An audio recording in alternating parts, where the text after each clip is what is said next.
Today's guest is a well loved member of the jazz community and an essential player for multiple projects, Shane Cooper. Shane, if you could get your music in anyone's ears, who would you choose? They can't give you feedback, but they'll be aware that it exists and they'll listen to all of it deeply with full attention. Nice question. I would say Johnny Greenwood. Why Johnny? I would choose him because he's been one of the biggest influences on me musically for the majority of the time I've been interested in music, even before I became a real musician. So he's had a consistent role to play in inspiring me to be experimental and try things that are not conventional and not sort of idiomatic to any particular genre. I think he's been the most standout influence in that regard. And that's why I choose him. Would you say that he sort of influences more on the card on spoke side, or do you bring him through to Mabuta just as much? He influences the jazz writing in Mabuta as much as the electronic stuff. I think there's pretty key links I can draw between certain, links I can draw from certain elements in different compositions across all of my projects that are quite strongly influenced by different eras of, in particular, Radiohead releases, as well as other projects that Johnny's been a part of, but Radiohead itself. So I can equally count Tom York as an influence there, but for sure, if I were to choose one, it would be Johnny. And as much, I'm thinking of specific examples that I could talk about within Mabuta repertoire and card and spoke stuff. Definitely, yeah. There's quite a stark contrast, man, when you're looking at, obviously the jazz, being a bassist and such. You've obviously, on your Instagram, you've mentioned their Stogie T live band. I look at that and, that's more of a hip hop type thing, So, where does that originate? I mean, as a person within the jazz sort of realm, and then obviously being part of that Stogie T live band, how did that actually come about? Well, what's pretty cool is with the Stogie T thing, I got involved in the project because he came to see a Mabuta show and reached out to me after the concert and said, I'd like to work with you. And from there, a series of meetings developed where we kind of delved into the direction that we wanted to take some sort of live project. And from that, we developed that personnel, that group that we have with Bukani Dyer, with Clement Carr, with Bonge, and with Justin Badenhorst. But it came out of him seeing me perform with Mabuta. So that was an exciting, place for that initial kind of spark to happen, because it meant that he was aware of what I was doing within my own creative, space where I have a chance to just be myself, and for him to see that and decide to work with me based on that is I think a very authentic place to start, which is the best way for any project to find its beginnings. Should come from a place of mutual understanding and mutual respect, which we both have for each other. But for me, to go back to the start of your question, when I think to the earliest days of me discovering music as a child and discovering a love and curiosity around this world of music that to me seemed so magical and mysterious and full of mystery and wonder. I was never attracted to just one genre. I was never attracted to just one rhythmic identity, so to speak. It just came down to certain things creating a sense of excitement in me, and a sense of complete wonder and curiosity. And genre-wise, that always ranged. And because I grew up in a household with a lot of music being played around me, I had a family who all were into what I consider very good music and a diverse range of genres. I was attracted to all sorts of different stuff from a young age, from old school rock to film soundtracks, original soundtracks, to hip hop, electronic music, and so on. And so from the very beginning, my earliest days of writing my own compositions, before I had any projects that were sort of operating on a professional level, I was dabbling in programming music on computers. I was dabbling in sequencing stuff that would have been classified as kind of left field electronic music, electronica, that sort of thing that would borrow beat and rhythmic ideas from everything from drum and bass to hip hop to kind of obscure patterns that all came from a time in electronic music when it was before EDM, became this kind of mainstream thing, and a lot of what was happening in different spaces within electronic music was very much about exploration. It was about newness. It was about pushing boundaries, and there were the branches that were really dedicated to club dance floor expression of various kinds. Some more simplistic, some more complex. People like Aphex Twin, people like Square Pusher, and then the more beautiful kind of cerebral headphone music, artists like Boards of Canada and stuff.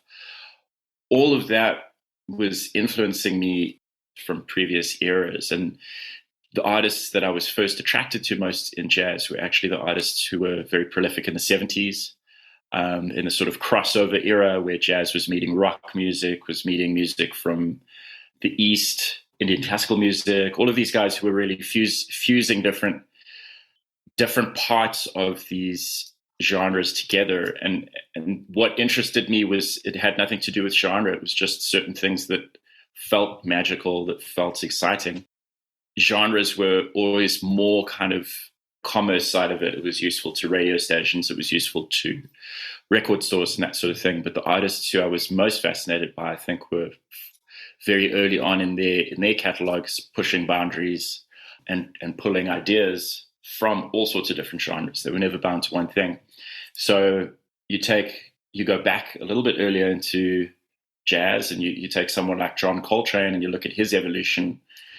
Decade by decade, he was doing really deep diving and going as far as he could, and getting deep onto certain things, and then moving forward and moving forward and moving forward. And one could argue that perhaps the most obvious example of that would be someone like Miles Davis, also because he lived for a fairly long time. He would have dramatic shifts in his approach and sort of sonic identity and how he was deciding to sculpt with sound. Within 5 to 10 years, he was making radical shifts. So his seminal album, Kind of Blue, came out in 1959, which was a definitive album for that movement, right? Modal jazz, all of that sort of stuff. And then 10 years later, 1969, he comes out with Bitches Brew, which was another definitive album for this jazz, rock, psychedelic, avant-garde, free improv, groove-based thing. And there's so many different things he's drawing from. And I think that kind of approach to music, approach to composition, approach to collage is something that I then see in hip-hop producers. It's something that I then see in electronic music producers. Especially the earliest versions of electronic music were guys, there was no mainstream of that really. I mean, there were more kind of simplistic forms that were like dance floor heavy, but everything was very underground then in the dance world. And people had like weird ways of creating the music because you didn't have simple software and free sample libraries and stuff like that. It was very much about hardware and combining stuff and like soldering things together and just experimenting until you found ways to create things that had never existed before. At this point in music, and this is not disappointing or anything, it's equally as interesting to me, but at this point in music, we're at the point where I think it's very hard to come up with something new. We're kind of just drawing from this wealth of stuff that has happened in the past and reconfiguring things. But at that period, early electronic music, so much was new. And I think there's so many parallels between someone like Miles Davis and someone like Square Pusher and someone like Jay Dilla, DJ Premier. There's so many parallels in terms of how guys are just digging, trying to uncover new ways of assembling sonic building blocks to create something that can move people either physically or in the mind or both, spiritually and so on. And that's always been my MO. It's jazz. Jazz was a vehicle for me, has been a vehicle for me as an output, because it has certain ways of approaching the music that I love, that involves a lot of interaction with other ensemble members, where you can unlock new things every night performing the same repertoire, because it's very conversational. Everyone has a part to play in recontextualizing and reimagining themes. And this allows for an incredible opportunity to create new in the moment in front of people. The audience is as much a part of that experience and expression as the musicians themselves are. And that is something that's not unique to jazz, but jazz has obviously built a lot of its identity around that approach. But it's something you find in folk musics of the world. And essentially jazz comes from folk musics. And there's so many different streams of jazz now. It's such a broad term, but I love the human experience of that kind of music. There's something that is so far removed from anything that a computer could do. It's entirely about humanity. It's entirely about sort of these extrasensory levels of connection that you build up a tool set to be able to harness faster, actively, with practice and with study and discipline and learning from elders and mentors, which is something I came through. But through that, there's this intense connection to humanity that I think can sometimes, I was speaking to someone about this the other day, excuse me if I'm tangenting at all, but language can, I find, because I'm not a writer with language, I'm not a poet, this sort of thing, I think language can be quite slow and clumsy sometimes. In order to communicate with people, you have to speak one at a time and sort of relay like that. With music, a lot of communication can happen with people speaking simultaneously through a cohesive understanding of a certain musical language or vocabulary, but a lot of information can be conveyed and shared much quicker, in my opinion. It's just about how in tune you are with that kind of musical language at the time. And music itself is a carrier of history, it's a carrier of story, it's a carrier of meaning. Anyway, so I'm tangenting a bit, but this is something that fascinates me about music, and it's perhaps something that I hear a kind of character in a lot of music that I'm interested in. But going back to the jazz thing, because of that human connection, because of that communication modus operandi that happens, I'm very excited by that. And then if I flip to the stuff that I do that is more production based, more around electronic music. So I grew up I was really into drawing and illustration and stuff like that. And at some point I just sort of didn't do it as much. And that feeling of being alone and drawing for many hours, it's a feeling I always loved. And it's the same feeling for me sitting in a studio and working in music software, recording stuff, rearranging stuff, experimenting with sound design, experimenting with how different pieces can be rearranged and reconfigured and that sort of thing. So it's an equal fascination. But again, I think fundamentally for me, I've never been a purist genre-wise. And even though I have these projects that sort of live within a certain space, I have Mabuta that lives in jazz, I have music that lives within electronic music spheres, I work in a hip-hop thing. All of those projects actually have a lot of parallels in terms of textures, in terms of harmonic sequences, in terms of certain rhythmic ideas. There are very strong parallels between all of them that come from the same kind of source codes that have made me what I am, the same influences that I've borrowed from. within Mabuta itself, there's elements of hip hop influence, there's elements of different electronic music genres, there's elements of jazz, there's elements of music styles from all around the African continent that I've studied. And the same goes for the electronic music. And it's usually when I'm writing, I'm not always even sure which project it's meant for. When I start, I just start, and I usually move through instinct, and whatever excites me, I follow that. And as soon as I get bored, I leave it behind. I don't like to labor things unless I really have a kind of creative fuel.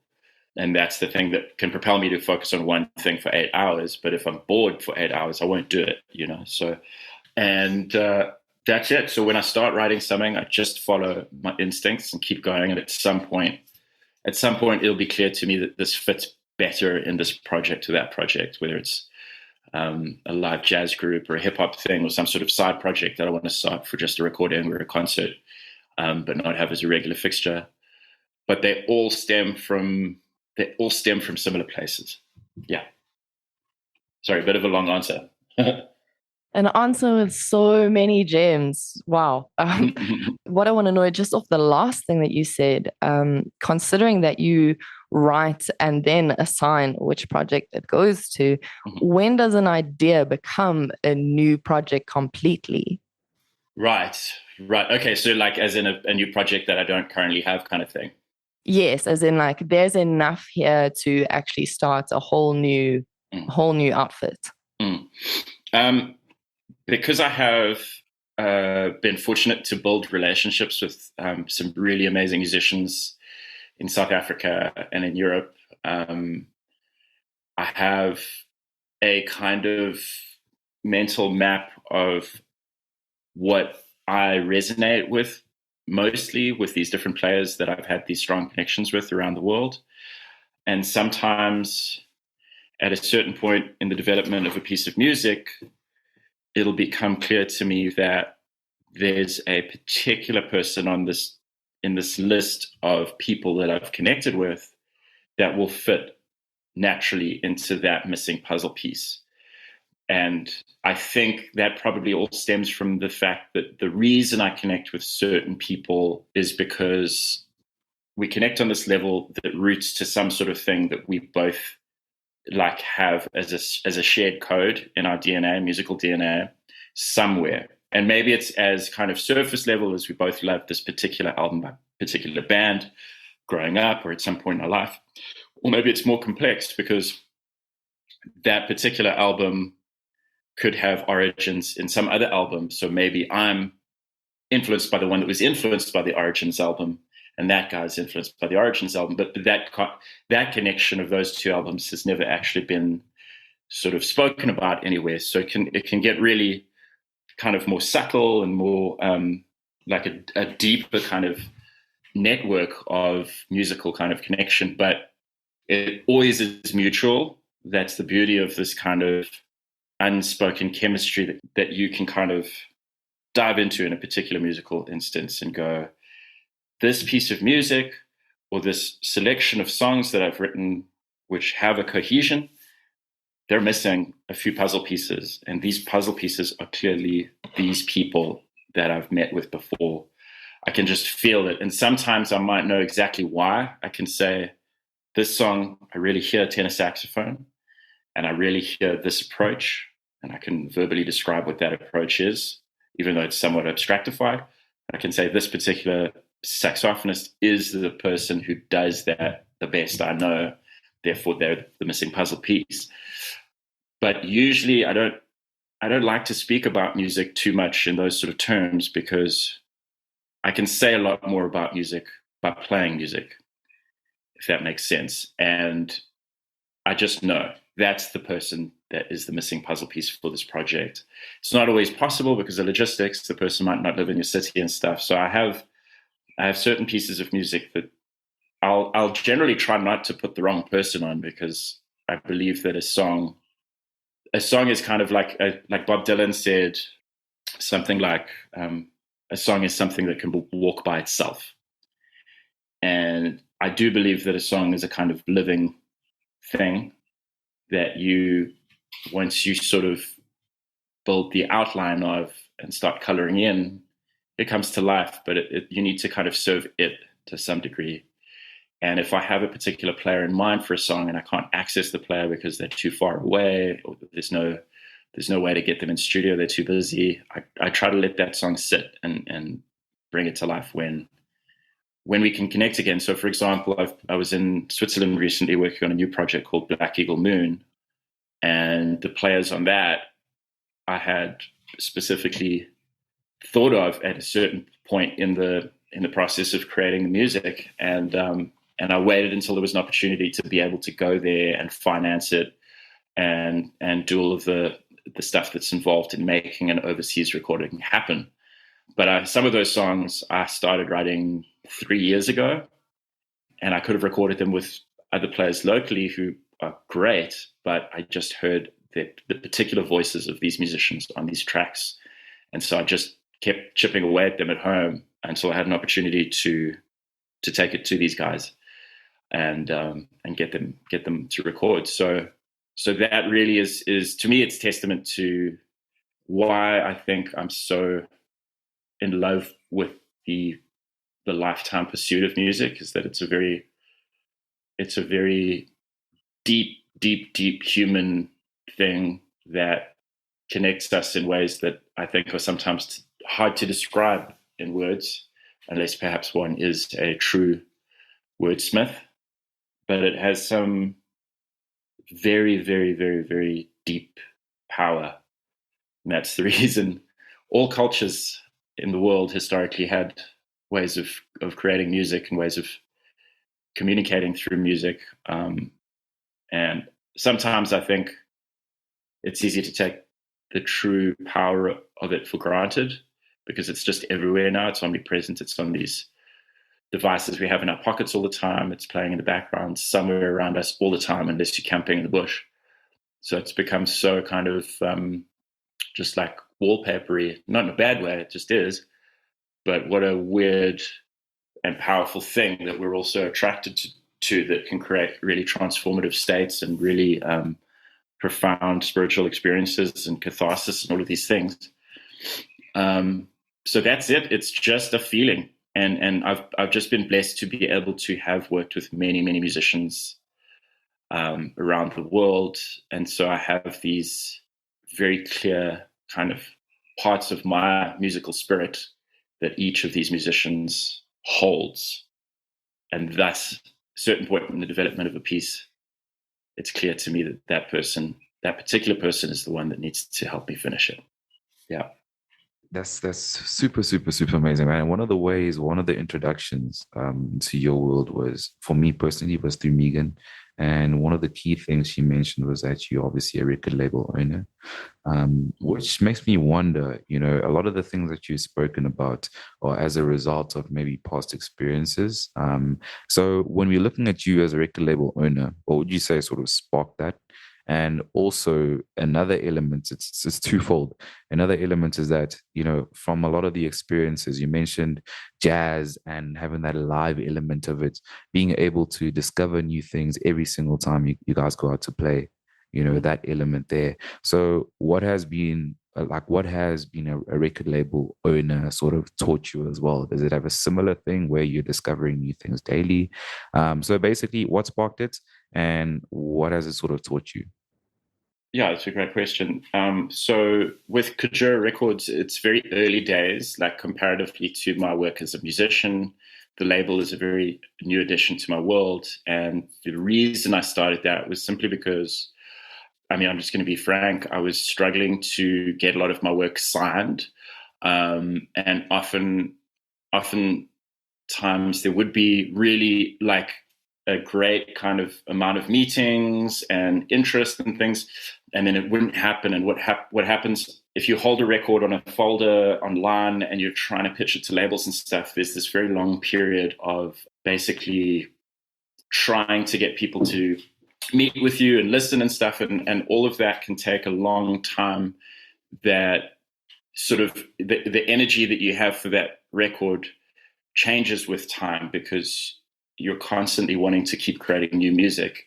All of the process around releasing a body of work after you've created it is stuff that involves like a whole bunch of things that have nothing to do with creating more music. And it can get frustrating when it takes very long trying to hunt for the right fit and meet with other labels and things like that to try to partner up with them. You can kind of spend a lot of time, and then ultimately what was happening with me is I was often just ending up putting it out independently anyway. But then it was taking so long and it was frustrating me because at that point I was ready to just get back into studio and work on new music. And I don't like to work on new music while I'm doing all of that stuff because for me it's business, it's admin, it's not super creative. When I'm in a creative state, my best flow state is when I'm not worrying about emails, I'm not worrying about meetings, I'm just able to zone and focus creatively, and that is my whole world. And then I'm able to generate a lot more music. So at a certain point, just out of sheer frustration, I decided to create my own label, Kujua Records, so that I could basically have a way to release my music independently, have complete creative autonomy of everything. And it's always been important for me, the whole picture, the cover arts, the way that things are represented visually, the way that I can communicate the music on social media to promote it. All of that stuff's been super important to me, to have my own identity, because I have a taste that is very specific and I want that to be represented to the people that listen to my music and that sort of thing. But it just came out of frustration. But beyond that, I'm super fascinated by a bunch of really great, micro labels around the world that are creating incredible catalogs of music, and have a great roster of artists, often with quite clear visions that connect all the artists. And these are often very independent in-house operations, guys that will have almost a record store, like a building from which they run the operations, with a record store in the front and then in the back a recording studio, and a very small team of staff that are mixing their roles and they're packing vinyls themselves. And they've got someone who deals with social media promotion, but also handles some other part of the accounts. And these operations that I think are filled with a camaraderie and a sense of love for the music by all who work there, rather than these huge label entities that are often just massive machines that don't have a personal connection to the artists or the music as much, but are really just built in commerce and selling product. And it could be anything. They could be selling toasters, but they happen to be selling albums. I'm more fascinated by these smaller groups that really have a passion, and every member of the staff knows the music they're releasing. They know the artists they're releasing.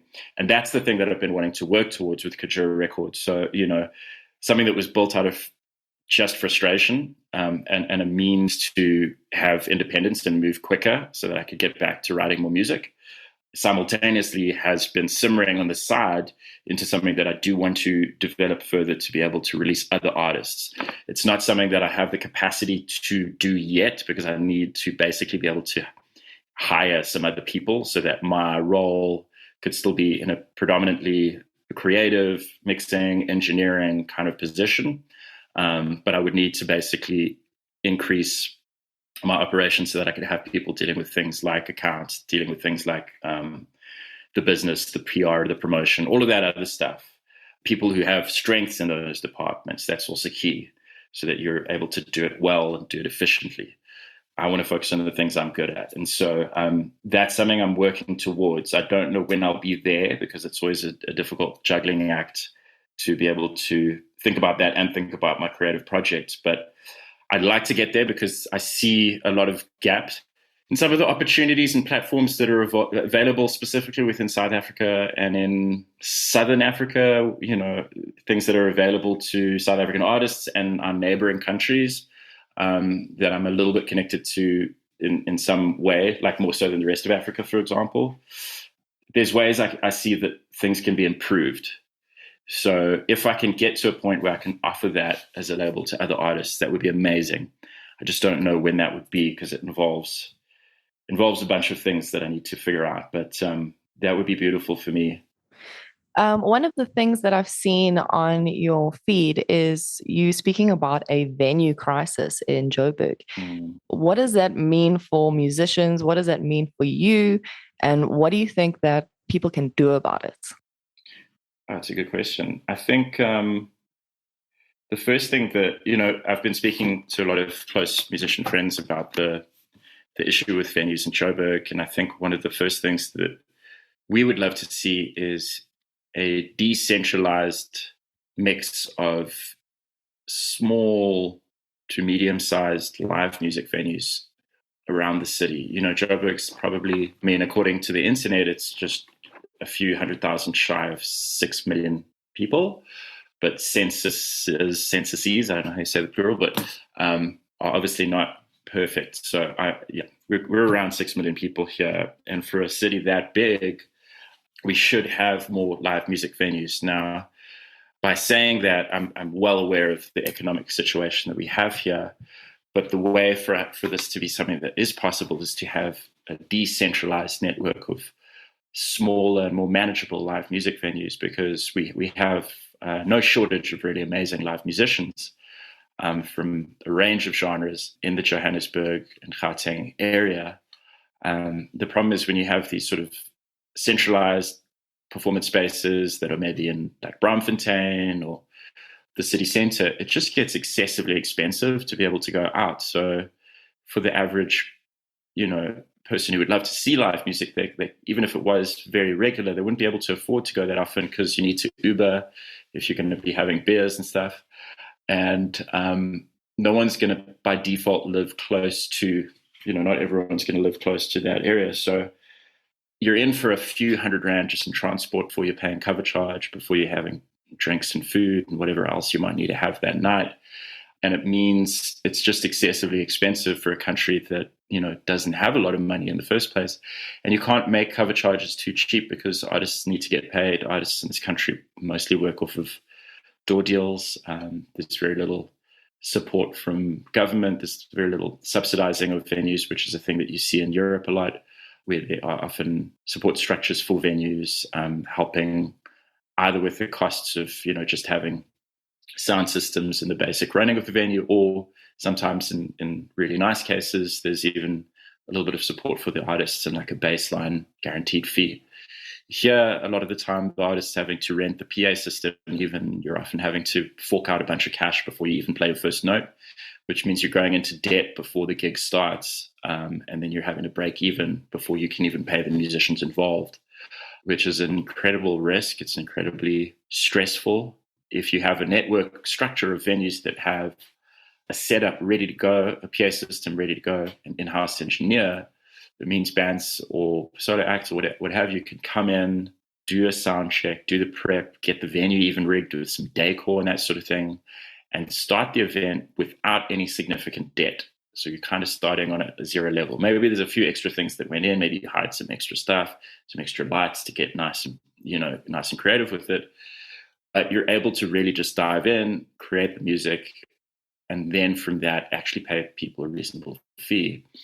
And so we've got this very unhealthy starting point here, where firstly there's just a very severe lack of spaces of any kind for live music. There are a few more spaces with the DJ setup, and I love DJ culture itself. It's just, for a lot of venues, it's a much more affordable thing. You don't need a stage, you don't need as much kind of bits and pieces of equipment and stuff. It's a fairly straightforward system to have a DJ rig plugged into some sort of PA system, and a very small area of space required for that. But we have a serious amount of live musicians here who aren't getting to play enough. And the financial aspect of that for musicians who may sometimes rely on live music for the bulk of their income, that's its own topic, which I won't get into now. But I'm speaking more in terms of the actual culture of it. The culture of live music is something I believe that is entrenched in our DNA. As far back as you want to go into human history, live music has been something that's very much a big part of community, a very big part of connecting people, a very big part of, I believe, spirituality, non-denominational.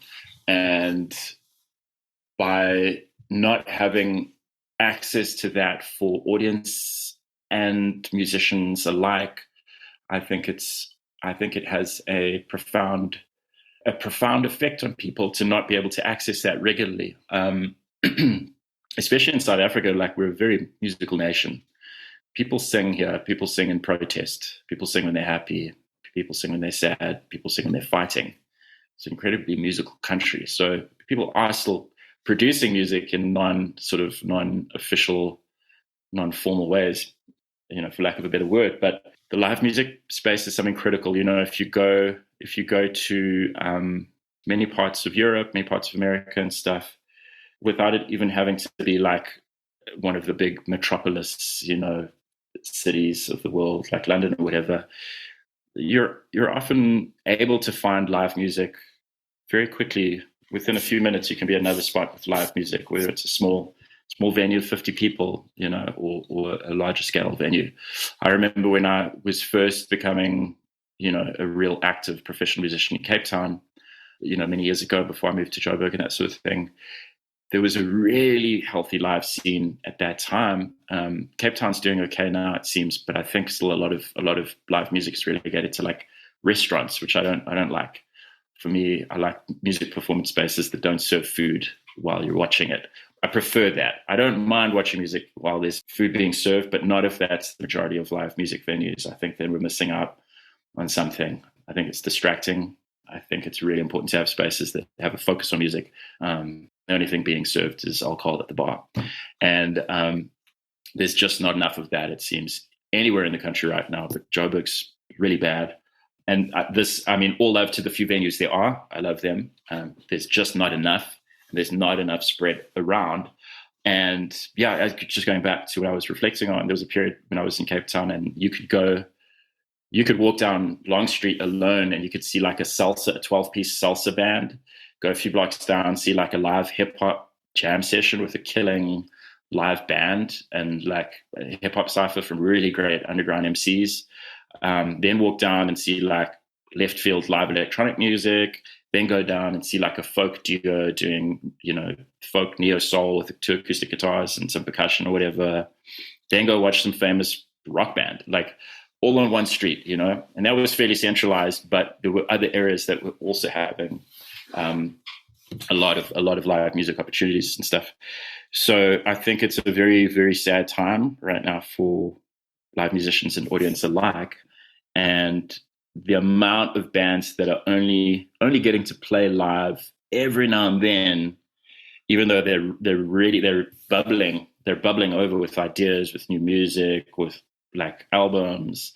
There's only a small percentage of guys that get to tour around South Africa because it's very expensive logistically. And so the few that are lucky enough to do it are generally, in the small tier of very famous bands that have built up huge audiences and stuff. And that's great, but that's not how it's supposed to work in terms of the mid-level bands. They need to have access to performance spaces and stuff. Not every band needs to be super famous. It's not how the ecosystems actually work globally. You have guys that reach the top echelons of fame, and you have what I call mid-level bands that put on great shows, but just have smaller audiences. It's a super normal part of the ecosystem, and it just needs to have space.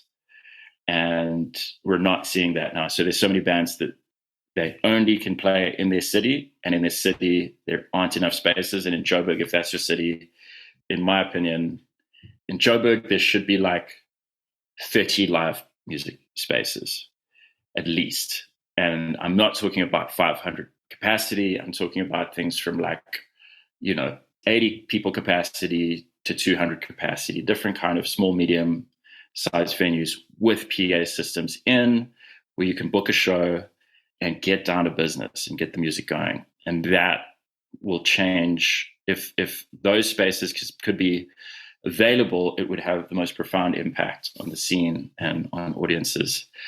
And one of the biggest problems is just lack of support from government, lack of support from more kind of entities with money who could support those sort of structures. There are those that have tried and had these short-lived periods in like some jazz spaces in the past and stuff pre-pandemic. There was a period in Joburg that was a little bit better, but right now I would say it's pretty dismal. And I made that comment on Facebook and on Instagram, and I was getting loads of musicians chiming in and saying they felt the same. And I've had this conversation many, many, many times with people in person. So it's not just me being pessimistic or something. It's a very real problem that I hope can change. What can people do? You know, there's always this thing of like, go out and support live music, local slacker and all that stuff. That's all true, but don't do it if you're forcing it, you know? I think it's important to do something if you authentically do want to do it. But it is, I was speaking to a venue owner the other day and he was saying, you know, it is a two-way street and the audience need to come, the venue needs to be there. Everyone's got to activate and get involved. But I think the biggest problem is just that there should be more support from the government entities that are involved in culture. I think they could really make a significant change in this. But as we all know, there's just a lot of other problems going on on that level of governance that culture's not really taken care of, you know? Yeah. So, yeah, I don't know, man. But people go out. People got to go out, and I'm trying to set up some DIY things in the winter, just to be able to play. Because again, I'm not going to get into the financial thing because that's its own topic. But what is really, really evident to me is the profound importance of live music on community, on culture, having events that are accessible to young kids as well, the whole family, not just nighttime things that are, you know, over 18 and stuff like that. It's really important to have kids exposed to live music from a young age. It's super good for their development, for their brains. All of these sort of things are really, I think, as critical as healthcare and education and physical activity and clean air and stuff like that. It's like, I think, a fundamental part of mental health, physical health. Yeah. It does seem like, you know, the economy is one of the main antagonists when it comes to, you know, the issue here, live venues and such. Yeah. And obviously, like, I wanted to just find out, you know, what does, obviously you mentioned a solution at sort of like a certain level, but looking at it now financially, you know, what would you say the solution is? Because as you said, it's a two-way street, right? So, you know, the venue owners, you mentioned it being expensive, you know, to head out and such, but obviously the venue owners also need to, you know, be making something, you know, they also need to feed their families. At the same time, the artist also needs to feed their families. Where would the solution sort of come from? What does it look like on paper when it comes to the finances?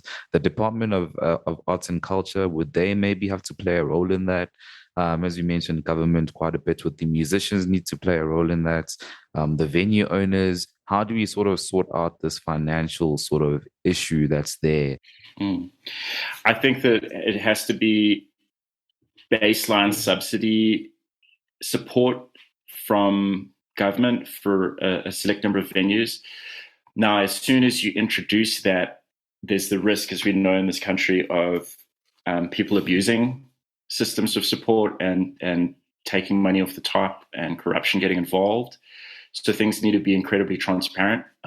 Accounts need to be easily accessible, I think, with those sort of support systems, so people can access on a public level how much support are these venues getting for how long.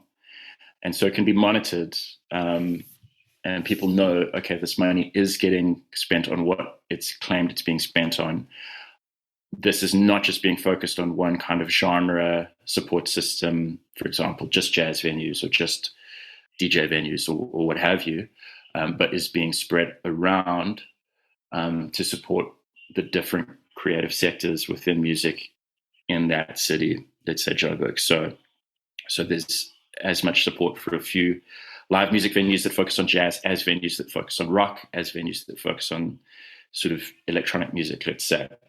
Because you can quickly upset a bunch of parties if you're keeping it too zoned in one area. So it is difficult to please everyone.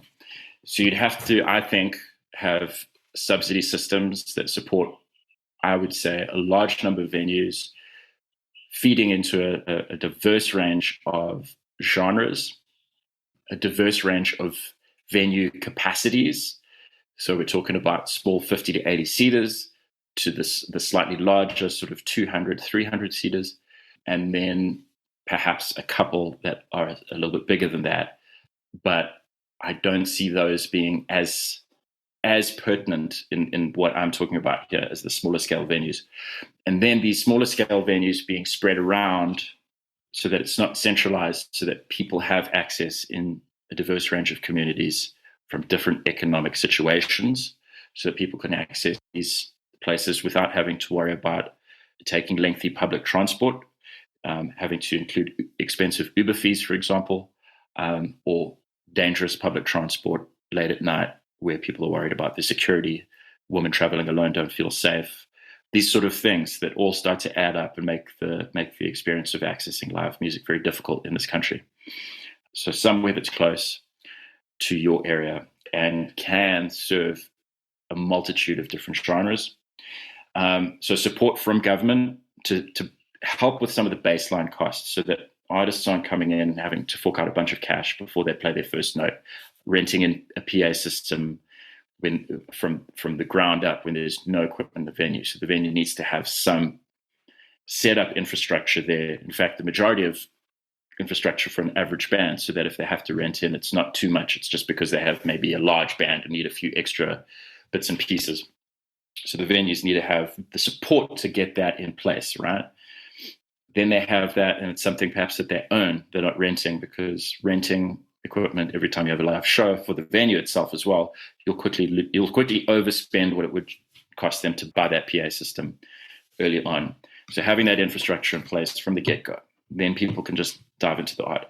So financial support for these baseline costs from government first, or from other organizations that do support arts, whether it's corporate sponsors, some of these sort of billionaire families that spend money on the arts, these sort of entities that you see on the back of pamphlets when you go watch theater shows and these sort of things. The National Lottery, you name it. There's a lot of entities that have been supporting arts in different capacities. Some focus more on different disciplines, other disciplines to music, but spreading it around.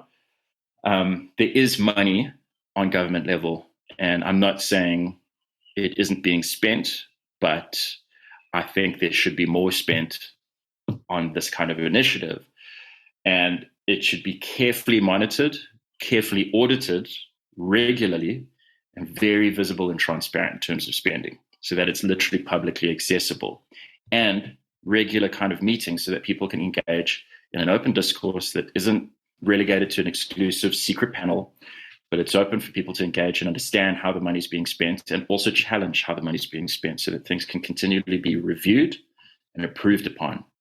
Sometimes you can do things right, but it doesn't mean it's the best. And in a country like this, there's so many challenges. There's so many challenges on multiple different levels. You need to be dynamic, and you need to have public engagement. You need to avoid, what do they call it, like cronyism or whatever, nepotism, all of these things, which quickly happen within a certain scene. Okay, they're just helping their friends out. Okay, it's very much this clique that's getting the cash, and other people got more. So these things have to move. People in charge of these things have to be swapped out on an annual basis so that it's not turning into this inner clique. And opening it up, making it accessible so that people can challenge it and understand what's going on is critical as well, because quickly these systems can get abused. Even if people go in with good intentions, it can quickly get manipulated, and people lose perspective as well because they're on the inside, they're on the right side of the fence, So if your position is only held for 1 year and then you moved out, the people in charge of managing these allocations of funds and things, also they have to have a strong sense of the arts. This stuff, I hate it when people are involved in any capacity of government that oversees allocation of resources within the art space and don't have experience in the arts.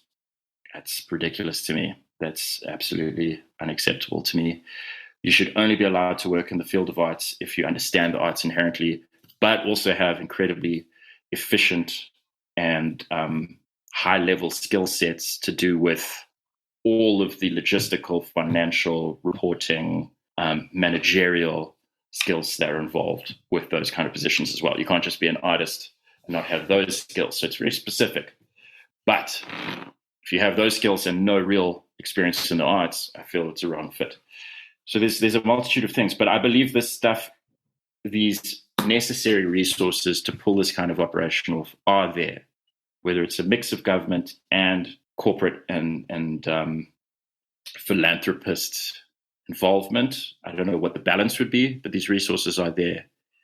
So those are the first things, I think. And if those support structures and decentralizing the venues could happen, a lot of great progress could be made. The audiences are there. The audiences are ready. And again, saying the fact that if you have venues in different economic kind of areas of different economic situations so that people have access, and you can tier the cover charge and stuff, but already if people aren't having to take excessively long and expensive and often unsafe public transport means to get to a place, sometimes that cover charge isn't so bad anymore, you know? If the venues also sometimes consider giving the artists a share of the bar so that there's incentive to bring people for everyone there, the more people there, the more the bar can sell potentially. If the artist is getting a certain percentage once the bar crosses a certain threshold of earnings or profits, and maybe that percentage to the artist goes up once they cross another threshold of earnings or profits. Those incentives can also help bring down the cover charge to allow more accessibility. I've played so many events where we've had to charge what we even as artists consider too much at the cover charge. But if you actually look at the bookkeeping, no one's even making that much money at the end of the night because the bands had to fork out so much cash to rent the PA system, to pay for the good sound engineer, to pay for all of these things. So by the time all of the expenses are covered, the artists aren't even earning that much. And we felt terrible because we've maybe created this sense of exclusivity by charging quite a large cover charge. But that was never the intention. So all of these factors factor into bands often having to charge more than they feel they should for just watching one band. It's very different if you're talking about a 5-band night or a festival, mini festival kind of environment. So those things will have the most profound impact and allow accessibility. When you have accessibility to this, it's incredible what it does because, you know, I became a live musician because of the gigs I saw when I was very young. And I was like, oh my God, that's crazy. What is this person doing? This is the most mind-blowing thing. It wasn't because of videos I saw, it was because of people I saw in person. And you need to create that accessibility as well to not only entertain people and create the community around live music, but also like the things that can inspire in young kids, the realization that kids can have of the possibilities ahead of them in career options in the creative sector, the very things that I think are going to become more important in the era of AI that we're entering into now, the very human things, human creativity, the stuff that AI can't actually replace, I believe. Live music has a way of inspiring the next generation way more than them seeing videos can. And so there's a responsibility, a social responsibility as well for these kind of environments to be accessible and spread out in a city of 6 million people. Brilliant. Shane, we've learned so much from you today. Thank you. Thank you so much. My pleasure. The last thing that I want to ask is a way for other people to learn even more from you, which is your production workshop coming in at the end of the year. Yeah. What can we expect for those who are keen to sign up?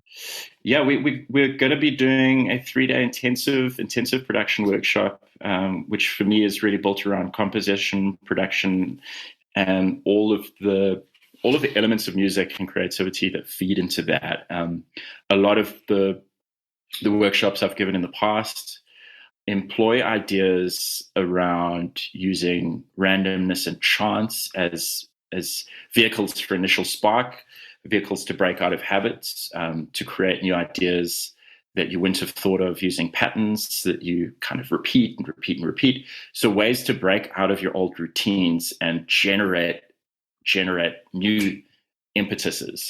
And that's one component of it.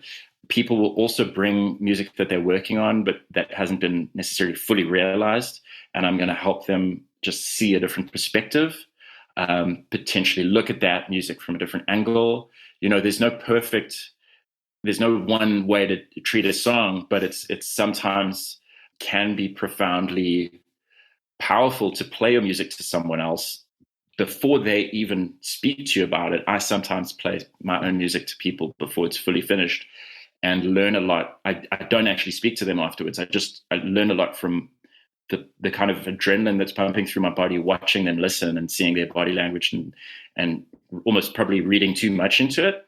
I go away learning from that, because you hear things differently when you're, repeating it on your own, to when you're playing in front of someone. It's a completely different lens through which you hear it while seeing them listen to it. Then obviously in this instance with the workshop, I'll be engaging with the participants around potential alternate ways to look at it from a different lens, and inspiring things that could yield different additions to them, processing through to the finish line on those particular bodies of work. So rather than giving them specific instructions to follow, I don't believe in that. It's more about suggesting ways of looking, and through that, the participants often find something new, something fresh, and it wouldn't have even been the very thing that I would have recommended. It'll be something totally new and exciting to both of us. So I love that. So people will be engaging with existing works, taking them through to a new trajectory, and I'll be also engaging with them on some new creative work while we're there in the space together, creating stuff together and experimenting with different approaches to sound, experimenting with different approaches to understanding texture. A lot of the way I work with music draws analogies to visual arts. I think it's a very powerful way to break away from using music theory terminology and dealing with that, because even if one has never worked in a visual arts space, I think it's a very quick medium to communicate to people as well, because we're dealing with a lot of the same elements. They're just translated to a different frequency form, and we're a visual creature. We deal with visuals all the time, so it's a quick thing to kind of share ideas and knowledge with people who come from a vast, various different backgrounds in terms of their knowledge of music theory and stuff like that. I feel a lot can be communicated quickly using visual analogies. So we'll create stuff together, unpack different ways to deal with sound, and I like to move fast and sometimes co-compose stuff with large groups of people in these workshops, where we draw different ideas that form the seeds for different elements of composition. And then we keep moving together, and everyone's involved in suggesting, everyone's involved in sampling things, everyone is involved in suggesting the next direction and the next path we take, and ultimately we create a new work together. So these are some of the different parts of what's going to happen. There's a bunch of prep that I'm still doing for the workshop, so there's more that will be realized from my side in the next few months. But those are some of the key components that we'll be delving into over the first 3 days, or the 3 days rather. I'm also excited to be in a space for such a long time, because usually my production workshops, the longest I've ever done has been, I think, 3 2-hour sessions over 3 days. But this is 3 full days. So it's wonderful because it means everyone can engage with each other as well, rather than it sort of being me and a group of people. Everyone will be engaging with each other and bouncing around. So it'll be one of these great community experiences as well, where people, I think, can build really lifelong friendships in that space. So I'm super excited for that. Yeah.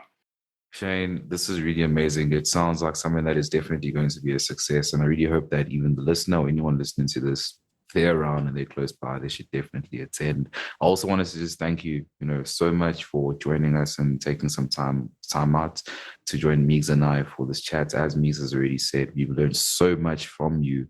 And I really hope that the listener as well has also learned a lot, from you and about you as well. So in closing, let us in on your handles and where people can sort of get in touch with you. Thanks so much. Yeah, I've loved doing this. The main social media that I'm using to market right now would just be my Instagram. People can just DM me on those. I usually see messages and stuff. So yeah. All right, it's awesome, brother. Thank you so much. To anyone listening, do follow Shane on all their social media platforms and check out everything he's doing. Obviously, you recently dropped something new, With Love from 1999. Perhaps you can maybe play out with that there if you would be keen on anyone hearing and getting a taste of what your music sounds like. That's cool. Yeah, that's interesting because it's actually a super old song. It's actually one of the first Card and Spoke songs. So because I've been doing a lot of stuff that has involved going through old archive music and old hard drives. I've been slowly pulling out unreleased music from particular Card and Spokes eras that I just maybe some stuff had come out on SoundCloud, or some tracks I only played live, but they were never available online. So I've slowly been pulling out old projects and just deciding which ones I'd like to release casually. So With Love from 99 is actually one of the earliest Carbon Spokes songs. It's over 10 years old. And I had no intention of ever putting it on Spotify or anything like that. I just put it out now because I thought, why not? Then it's there, archivally speaking, it's available rather than lost on a hard drive somewhere. But I still like it. I mean, I would have totally done the mix differently if I did it now. And the file is so old, I wouldn't even be able to open the project in Ableton to adjust the mix. So I just had an old, mix down of it to use. And when I uploaded it and listened to it, I was like, damn, I would have done the mix very differently, but it's okay. It's more just to have as a memory, Yeah, a very beautiful memory. I think, it's really enjoyable, and I do know that the audience will appreciate it as well. So if you have been listening to this, thank you so much for joining Meags, Shane and I. It's been a really epic episode. I hope you learned a lot.